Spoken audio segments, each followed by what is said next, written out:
Alpha Protocol is definitely an evolution of the things that we've learned in role-playing games.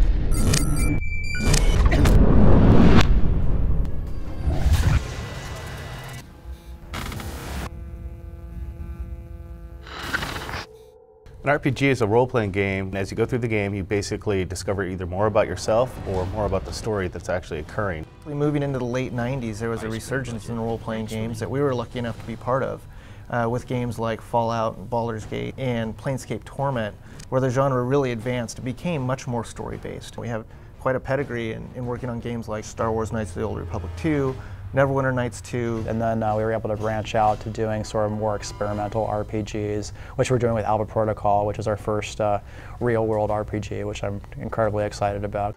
We really wanted to make an action-y game, something that really made the player have to think both tactically and be a little twitchy at the same time. When it comes to Alpha Protocol being the forefront of modern RPGs, I definitely think we have some things going for us. You have player character growth, RPG systems and stats, combat. We have a lot more action elements in a kind of a real-time setting. A story that branches with dialogues. Our combat mechanics are excellent. Tons of items and equipment.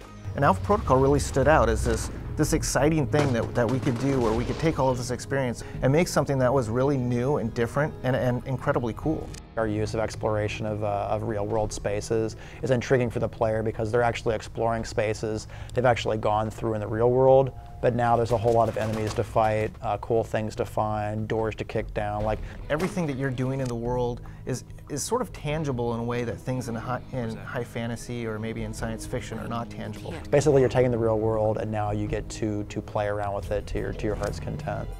All of the owners and a lot of the senior level people at the company have role-playing experience that dates back to pen and paper. And in a pen and paper game, you can kind of do anything you want. And so when we go into making a game, we want to try and have that same sort of experience. Choice and consequence in a role-playing game, we feel very strongly about as sort of core to the role-playing experience. I think you have to have lots of items and equipment and things like that the player is going to be able to use to grow their character over the game.